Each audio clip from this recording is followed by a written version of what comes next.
Students, नमस्कार। स्वागत है आप सभी का APJ online classes YouTube channel पर। कक्षा 10वीं वार्षिक परीक्षा सत्र 2024-25 विषय हिंदी का पेपर आ गया है। जैसा कि आपको पता है कि आपका जो पेपर है हिंदी विषय का वो 27 फरवरी 2025 को होने वाला है, दिन गुरुवार है। तो यहाँ पे बहुत बच्चों का डिमांड था कि सर हिंदी के क्वेश्चन पेपर लेके आइए, तो यहाँ पे मैं आपके लिए हिंदी विषय का क्वेश्चन पेपर विथ इसका सॉल्यूशन क्वेश्चन नंबर 1 से क्वेश्चन नंबर 23 तक का संपूर्ण आंसर यहाँ पे देने वाला हूं। और आपको एग्जाम में किस तरह से सटीक आंसर लिखना है पूरी बातें इस वीडियो में बताया जाएगा। तो वीडियो को लास्ट तक देखिए और चैनल पे नए हैं चैनल को सब्सक्राइब कर बेल आइकन प्रेस कर लीजिए, जिससे आने वाले वीडियो का नोटिफिकेशन आप तक पहुंचता रहे। तो चलिए आइए शुरू करते हैं। यहाँ पे पेपर का पैटर्न कुछ इस तरह से रहेगा और आगे बढ़ते हैं। तो यहाँ पे आप देख सकते हैं आपके एग्जाम में टोटल 23 क्वेश्चन पूछे गए। आपका जो पेपर होगा वो 8 पेजों का होगा, ठीक है। यहाँ पे देखिए जो पेपर है वो सेट वाइज बनाया गया है। तो यहाँ पे आप देख सकते हैं आपका जो पूर्णांक रहेगा वो 75 मार्क्स का रहेगा। इसके बाद यहाँ पे आप निर्देश पढ़ सकते हैं।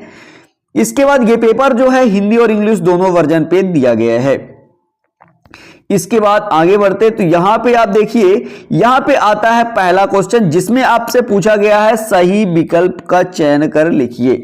नंबर पहला है रीतिकाल की रचनाओं का प्रधान विषय है, तो आपको बताना है श्रृंगार वर्णन, ठीक है। इसके बाद जग री शब्द का अर्थ है, तो आपको बताना है जर्जर होना। इसके बाद जुगुप्सा स्थायी भाव है। जुगुप्सा का स्थायी भाव क्या होता है, तो आपको बताना है विभत्स रस का स्थायी भाव जो है वो जुगुप्सा होता है, ठीक है। यहां पे स्वयं प्रकाश जी ने पत्रिका का संपादन किया, तो आपको बताना है यहां पे वसुधा इसका राइट आंसर होगा। यहां पे 5वां नंबर है, जिस समास में प्रथम पद विशेषण और दूसरा पद विशेष होता है उसे कहते हैं, तो आपको बताना है कर्मधारय समास। इसके बाद अगला है 6वां नंबर, देहाती दुनिया उपन्यास के लेखक है। तो याद रखिएगा देहाती दुनिया उपन्यास के लेखक जो है शिवपूजन सहाय। इस तरह से आपके क्वेश्चन नंबर 1 का आंसर कंप्लीट होता है। इसके बाद बढ़ते हैं आगे। तो यहां पे आता है आपका क्वेश्चन नंबर 2, जिसमें आपसे पूछा गया है रिक्त स्थानों की पूर्ति कीजिए। नंबर पहला है उत्साह एक डैश डैश गीत है, तो आपको बताना है आहान। इसके बाद दूसरा है वीर भयानक तथा रौद्र रस में डैश डैश गुण होता है, तो आपको बताना है ओज गुण। इसके बाद तीसरा है नायक के जीवन की किसी एक घटना का पूर्णता के साथ चित्रण डैश डैश में होता है, तो आपको बताना है खंड काव्य। इसके बाद अगला देखिए, बाल गोविंद भगत के गीतों में डैश डैश का भाव व्यक्त हुआ है, तो यहाँ पे प्रभु मिलन का। इसके बाद अगला देखिए 5वां नंबर, विद्यालय में डैश डैश संधि है, तो आपको बताना है स्वर संधि है। इसके बाद लेप्चा और डैश डैश सिक्किम की स्थानीय जाति डैश डैश है, तो आपको बताना है भूटिया। इस तरह से ये आपका क्वेश्चन नंबर 2 का भी आंसर कंप्लीट होता है। इसके बाद आइए यहां पे बढ़ते हैं क्वेश्चन नंबर 3 की ओर। यहां पे पूछा गया निम्नलिखित कथनों के समझ सत्य या असत्य लिखिए। पहला नंबर है परशुराम फरसे को देखकर भयभीत हो गए, तो ये बिल्कुल असत्य है। इसके बाद दोहा एक वर्णिक छंद है, तो ये आपका सत्य है। इसके बाद जीवनी गद्य की प्रमुख विधा है, ये भी आपका सत्य है। इसके बाद चौथा है लखनऊ को नवाबों का शहर कहा जाता है, तो ये भी आपका सत्य है। इसके बाद मां बैठ नहीं सकती में भाववाच्य है, ये आपका असत्य है। इसके बाद देखिए यहां पे 6वां नंबर, कृतिकार के लिए अनुभव की अपेक्षा अनुभूति गहरी चीज है, तो ये भी आपका सत्य है। इस तरह से आपके क्वेश्चन नंबर 3 का आंसर भी कंप्लीट होता है। इसके बाद बढ़ते हैं आगे। तो यहां आता है क्वेश्चन नंबर 4, जिसमें आपसे पूछा गया है सही जोड़ी का मिलान कर लिखिए। यहां पे पहला नंबर है युग धारा, तो आपका यहां पे युग धारा का हो जाएगा नागा अर्जुन, ये 4 नंबर राइट आंसर। दूसरा नंबर है उतान, उतान का हो जाएगा पीठ के बल लेटना। इसके बाद मन्नू भंडारी की मां, तो यहां पे आपको बताना है मंडू भंडारी की मां जो है वो सहनशील हैं। इसके बाद सुदामा चरित्र जो है वो आपका खंड काव्य है। इसके बाद शब्द शक्ति के भेद, तो यहां पे आपको बताना है 3 होते हैं। इसके बाद 1 और 1 11, तो इसका आंसर हो जाएगा एकता में शक्ति। इस तरह से ये आपका कंप्लीट होता है। इसके बाद आगे बढ़ते हैं, तो यहां पे आप देखिए आता है क्वेश्चन नंबर 5, जिसमें आपसे एक वाक्य में उत्तर पूछा गया। निम्नलिखित प्रश्नों के उत्तर एक वाक्य में आपको लिखना है। यहां पे पहला नंबर है, जयशंकर प्रसाद की आत्मकथ कविता किस पत्रिका में प्रकाशित हुई थी? तो आपको बताना है इंदु पत्रिका। यहां पे क्या लिखना है? इंदु पत्रिका। इसके बाद दूसरा देखिए, घेर घेर घोर गगन पंक्ति में प्रयुक्त अलंकार के नाम, तो यहां पे आपको लिखना है अनुप्रास अलंकार। इसके बाद तीसरा है, शास्त्रों में काशी किस नाम से प्रतिष्ठित है? तो आपको बताना है अविमुक्त क्षेत्र। किस नाम से? अविमुक्त क्षेत्र। इसके बाद देखिए अगला, इसका आंसर मैं आपको आगे भी दिखा दूंगा। यहां आप देखिए चौथा नंबर, एक से अधिक अर्थ देने वाले शब्द क्या कहलाते हैं? तो आपको बताना है अनेकार्थक शब्द। क्या कहलाते हैं? अनेकार्थक शब्द। इसके बाद पांचवा है, जितेन नार्गे ने खेदुम में किसका निवास बताया? तो यहां पे भालू का निवास। क्या बताएंगे? भालू का निवास। छठवें नंबर का आंसर यहां पे देख लीजिए। यहां पे क्वेश्चन इसी का छठवां है, लेखक आगे अपनी अभ्यंतर विवशता को किस प्रकार पहचान पाता है? तो आपको इसका आंसर लिखना है आंतरिक अनुभूतियों और संवेदनाओं। ठीक है, इसके बाद बढ़ते हैं आगे, तो आता है आपका क्वेश्चन नंबर 6वां।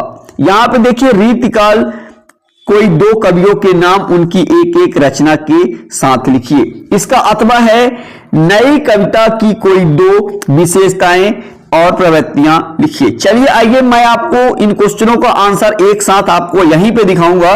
तो यहां पे चलिए आइए मैं आपको आंसर दिखा देता हूं। पहले आप क्वेश्चन देख लीजिए, फिर इसका आंसर मैं आपको दिखाऊंगा। यहां पे देखिए, पूरा क्वेश्चन नंबर 1 से क्वेश्चन नंबर 6 तक का पूरा आंसर यहां पे कवर किया गया है। तो मैं आपको आंसर एक साथ ही दिखाऊंगा, पहले आप क्वेश्चन देख लीजिए।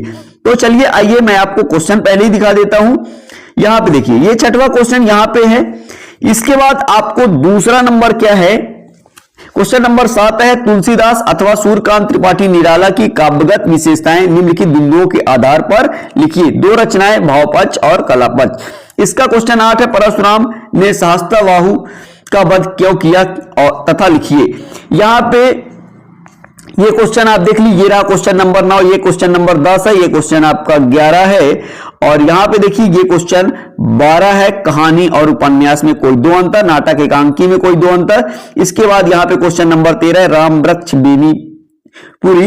इसके बाद ये रहा क्वेश्चन नंबर 14, और यहां पे देखेंगे तो ये रहा क्वेश्चन नंबर 15, और यहां पे ये है क्वेश्चन नंबर 16, और ये रहा क्वेश्चन 17, और ये है क्वेश्चन नंबर आपका 18, और यहां पे देखते हैं तो ये रहा क्वेश्चन नंबर आपका 19। चलिए आइए, मैं सभी क्वेश्चनों का आंसर एक साथ दिखाऊंगा। ये क्वेश्चन नंबर 20 है, धूम्रपान को रोकने के लिए उनकी हानियां बताते हुए विज्ञापन बनाकर लिखिए। यहां पे देखिए ये रहा क्वेश्चन नंबर 21। इसके बाद इसका अथवा यहां पे देख सकते हैं, ये रहा, और इसके बाद ये है आपका क्वेश्चन नंबर 22, और यहां पे क्वेश्चन नंबर 22 में विद्यालय में खेल सामग्री की मांग करने हेतु अपने प्राचार्य को आवेदन पत्र लिखिए। इसका क्वेश्चन नंबर अथवा भी देख सकते हैं, समय के सदुपयोग और परिश्रम पर बल देते हुए अपने छोटे भाई को पत्र लिखिए। यहां पे क्वेश्चन नंबर आपका 23 है, निम्नलिखित में से किसी एक विषय पर रूपरेखा सहित निबंध आपको लिखना है। यहां पे देख लीजिए। चलिए आइए, आपको मैं आंसर दिखा देता हूं। यहां पे देख लीजिए, यहां पे क्वेश्चन नंबर पहले का आंसर, पहले में आपको श्रृंगार भरना, दूसरे में जर्जर, और तीसरे में विभत्स रस, और यहां पे चौथे में वसुधा, और यहां पे चौथे में कर्मधारय समास, और यहां पे 5वां नंबर में आपको आंसर बताया, इसमें फणीश्वरनाथ आ गया। थोड़ा सा आप देख लीजिएगा, उसका आंसर मैंने बताया था। कि शिव पूजन सहाय, तो वहां यहां पे ये नहीं होगा, शिव पूजन सहाय होगा यहां इसकी जगह। ठीक है, इसके बाद आइए बढ़ते आगे। तो यहां पे देखिए ये रहा आपके क्वेश्चन नंबर 2 का आंसर, आहान भरना था, इसके बाद ओज गुण। इसके बाद आगे बढ़ते हैं तो यहां पे आपको भरना था तीसरे नंबर में खंडकाव्य और चौथे में इसी के प्रभु मिलन। इसके बाद आगे बढ़ते हैं तो यहां पे देखिए इसी में स्वर भरना था और यहां पे भूटिया भरना था। इस तरह से ये आपका कंप्लीट होता है। इसके बाद आते हैं आगे तो क्वेश्चन नंबर 3 जिसमें आपसे सत्य असत्य पूछा गया। तो पहला नंबर आपका असत्य देख लीजिए, यहाँ पे दूसरा जो है सत्य है, तीसरा नंबर आपका सत्य है, चौथा भी आपका सत्य है, पांचवा असत्य है, छठवां सत्य है। इस तरह से ये भी आपका कंप्लीट होता है। इसके बाद देखते हैं सही जोड़ी। पहला नंबर क्या था, युगधारा, युगधारा का हो जाएगा नागार्जुन। इसके बाद उतान, उतान का हो जाएगा पीठ केवल लेटना। मन्नू भंडारी की मां सहनशील थी। यहाँ पे सुदामा चरित्र जो है वो खंड काव्य है। यहाँ पे शब्द शक्ति के भेद 3 होते हैं, 1 और 11, यानी एकता में शक्ति। इसके बाद आइए बढ़ते आगे तो ये रहा आपका क्वेश्चन नंबर 5 जिसमें आपसे पूछा गया था एक शब्द या एक वाक्य में उत्तर। नंबर पहला है जयशंकर प्रसाद की आत्मकथ्य कविता, यहाँ पे इंदु पत्रिका है। इसके बाद आगे बढ़ते तो यहां पे देखिए इसी का है दूसरा नंबर, तो इसमें अनुप्रास अलंकार हो जाएगा। इसके बाद आगे बढ़ते तो ये रहा इसी का तीसरा नंबर, यहां पे आपको अविमुक्त क्षेत्र भर देना है। इसके बाद आगे बढ़ते तो ये रहा इसी का चौथा नंबर, इसमें अनेकार्थक शब्द भरना है। इसके बाद यहां पे देखिए इसी का 5वां नंबर जो दिया गया, इसमें भालू का निवास लिखना है। इसके बाद आगे देखिए ये रहा आपके 6वें नंबर का आंसर पूरा। ठीक है, ये आपके क्वेश्चन नंबर 5 तक का आंसर कंप्लीट होता है। इसके बाद आगे बढ़ते तो ये रहा क्वेश्चन नंबर 6 जिसमें आपसे क्वेश्चन इसका पूछा गया था रीतिकाल के कवि एवं रचनाएं लिखना है। तो रीतिकाल के कवि जो है वो बिहारी हैं और इनकी जो बिहारी सत्साई इसकी रचना है। यहां पे देखिए केशव दास, केशव दास का हो जाएगा रसिक प्रिया। इसके बाद बढ़ते हैं आगे तो यहां पे देखिए अथवा में क्या दिया था, नई कविता की 2 विशेषताएं। इसी तरह से आपको आंसर भी लिखना है, नई कविता की 2 विशेषताएं, यहां पे आप स्क्रीनशॉट कर लीजिए। इसके बाद बढ़ते आगे तो यहां पे आता है क्वेश्चन नंबर 7 तुलसीदास अथवा सूर्यकांत त्रिपाठी निराला की काव्यगत विशेषताएं। यहां पे देखिए तुलसीदास की रचनाएं दिया हुआ है, देख लीजिए। इसके बाद इसका भाव पक्ष और कला पक्ष यहां पे दिया गया है। चलिए आइए बढ़ते हैं आगे तो इसी का अथवा देखेंगे सूर्यकांत त्रिपाठी निराला जी का। यहाँ पे 2 रचनाएं दिया हुआ है, भाव पक्ष यहाँ पे और ये कला पक्ष। इस तरह से ये भी आपका कंप्लीट होता है। इसके बाद बढ़ते हैं आगे तो ये रहा 8वां क्वेश्चन, परशुराम ने सहस्त्रबाहु का वध क्यों किया था। तो इसका आंसर लिखा हुआ है, इसका स्क्रीनशॉट कर लीजिए। इसका अथवा देखिए, मुरझाकर गिर रही पंक्तियां किसका प्रतीक है, तो यहां पे इसका भी आंसर आप नोट कर लीजिए। इसके बाद ये रहा क्वेश्चन नंबर 9, कवि नागार्जुन के अनुसार फसल क्या है, तो इसका भी आंसर आप नोट कर लीजिए। इसके बाद इसका अथवा देख सकते हैं, संगतकार किन किन रूपों में मुख्य गायक गायिका की मदद करता है, तो इसका भी आंसर आप नोट कर लीजिए। इसके बाद ये है क्वेश्चन नंबर 10, प्रबंध काव्य किसे कहते हैं, इसका भी आंसर आप नोट कर लीजिए। इसके प्रकार यहां पे दिए हैं महाकाव्य, खंड काव्य जैसे रामचरितमानस और प्रिय प्रवास। इसका अथवा देख सकते हैं, मधुर गुण की परिभाषा, जिस काव्य में कोमलता, सहजता और प्रवाह हो उसे मधुर गुण कहते हैं। इसका उदाहरण आप देख लीजिए। इसके बाद आता है क्वेश्चन नंबर 11, चौपाई छंद के लक्षण। यहां पे देख लीजिए चौपाई छंद के लक्षण ये रहे, इसका स्क्रीनशॉट कर लीजिए। इसका उदाहरण दिया हुआ ये, और इसके बाद इसी का अथवा है। यहां पे पुनरुक्ति प्रकाश अलंकार की परिभाषा यहां पे और इसका उदाहरण भी दिया है। इसके बाद आगे देखते हैं तो आता है आपका इसी का क्वेश्चन नंबर ये 12 है, कहानी और उपन्यास में अंतर। यहां पे देखिए कहानी और उपन्यास में अंतर लिखा हुआ है। ठीक है, कहानी छोटी होती है जबकि उपन्यास विस्तृत होती है, बड़ी होती है। यहाँ पे घटनाएं दिया हुआ है, कहानी में एक मुख्य घटना होती है, उपन्यास में कई घटनाएं होती हैं। जैसे पात्र दिया हुआ है, कहानी में पात्र सीमित होते, उपन्यास में कई पात्रों का विकास होता है। यहाँ पे गति दिया है, कहानी तेजी से समाप्त होती है, उपन्यास धीरे धीरे आगे बढ़ता है। इस तरह से ये इसका आंसर रहा। इसके बाद यहाँ इसी का अथवा है, नाटक और एकांकी में अंतर। यहाँ पे संरचना दी है, नाटक में कई अंक होते हैं, एकांकी में एक अंक में समाप्त हो जाता है। इसके बाद संवाद, नाटक के संवाद विस्तार से होते हैं, एकांकी में संवाद संक्षिप्त होते हैं। यहाँ पे मंच, नाटक के मंचन के लिए अधिक संसाधन लगते हैं एकांकी कम संसाधनों में प्रयुक्त किया जा सकता है। यहाँ पे कथानक, नाटक में कथानक विस्तार से विकसित होता है, एकांकी में जल्दी निष्कर्ष आ जाता है। इस तरह से ये भी आपका कंप्लीट होता है। इसके बाद ये देखिए क्वेश्चन नंबर 13, राम रच बेनीपुरी की साहित्यिक विशेषताएं। यहाँ पे 2 रचनाएं दिया गया है, यहाँ पे आप देख लीजिए, भाषा शैली ये रहा। इस तरह से ये भी आपका कंप्लीट। इसके बाद इसका अथवा है यशपाल की साहित्यिक विशेषताएं। यहाँ पे देखिए इसकी 2 रचनाएं दिया हुआ है और ये भाषा शैली है। इसके बाद बढ़ते आगे तो यहाँ पे देखिए क्वेश्चन नंबर 14 है, नवाब साहब द्वारा खीरा खाने की तैयारी का वर्णन। यहाँ पे इसका आंसर आप नोट कर लीजिए। इसका अथवा है मन्नू भंडारी के व्यक्तित्व का प्रभाव। यहाँ पे इसका उत्तर आप लिख लीजिए। इसके बाद आगे बढ़ते हैं तो ये रहा उत्तर क्रमांक 15, ठीक है। शहनाई की दुनिया में डुमराव को क्यों याद किया जाता है, तो इसका भी आंसर आप स्क्रीनशॉट कर लीजिए। इसका अथवा है लेखक भदंत आनंद कौशल्या के अनुसार सभ्यता क्या है, तो इसका भी आंसर आप नोट कर लीजिए। इसके बाद बढ़ते आगे तो एक शब्द उत्तर लिखिए।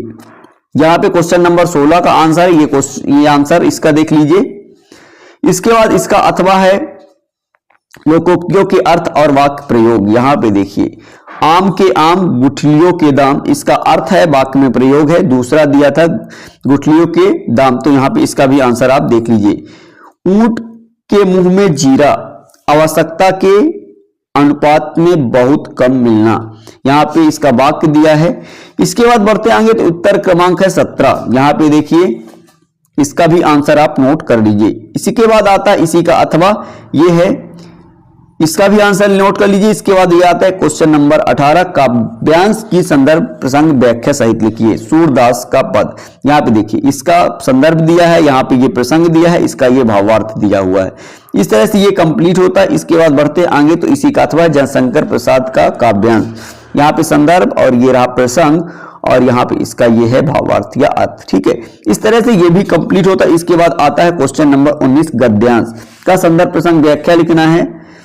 तो यहाँ पे ये रहा इसका संदर्भ और इसका ये प्रसंग और इसके बाद ये है भावार्थ, ठीक है। इस तरह से ये भी कंप्लीट होता है। इसका अथवा प्रीतगाथा का गद्यांश, यहाँ पे देखिए इसका संदर्भ और ये रहा प्रसंग और ये है आपका भावार्थ, ठीक है। इस तरह से ये भी आपका कंप्लीट होता है। इसके बाद आता है क्वेश्चन नंबर 20। इसमें आपसे धूम्रपान विरोधी विज्ञापन के बारे में लिखना था। तो ये आपका शीर्षक धूम्रपान छोड़ने जीवन बचाएं, धूम्रपान छोड़े जीवन बचाएं, ये लिखना है। धूम्रपान के दुष्प्रभाव, यहाँ पे देखिए ये लिखा हुआ है। इस तरह से आपको बना के लिखना है। आज ही छोड़े धूम्रपान, स्वस्थ जीवन सुखी जीवन, इस तरह से आपको लिख देना है। इसके बाद इसका अथवा है मेरे जीवन का लक्ष्य, इसका भी आप स्क्रीनशॉट कर लीजिए। इसके बाद बढ़ते हैं आगे तो ये आता है आपका क्वेश्चन नंबर 21, अपठित काव्यांश के प्रश्न उत्तर। यहाँ पे ये देखिए ये कविता था और यहाँ पे इसके कुछ प्रश्न उत्तर दिए गए हैं, ठीक है। कवि का क्या संदेश देना चाहता है, कवि क्या संदेश देना चाहता है, तो इसका आंसर लिखिए। इसका क्वेश्चन नंबर 2 है। इसके बाद आगे बढ़ते हैं तो ये रहा इसी का 3 नंबर, ये रहा, ठीक है। इसके बाद ये है क्वेश्चन नंबर इसी का 4। इसके बाद आगे बढ़ते तो ये है क्वेश्चन नंबर 21, ठीक है। इसका अथवा का है, यहां पे पहला देख लीजिए इसका आंसर और इसके बाद ये दूसरा और इसके बाद ये रहा 3 और ये है 4।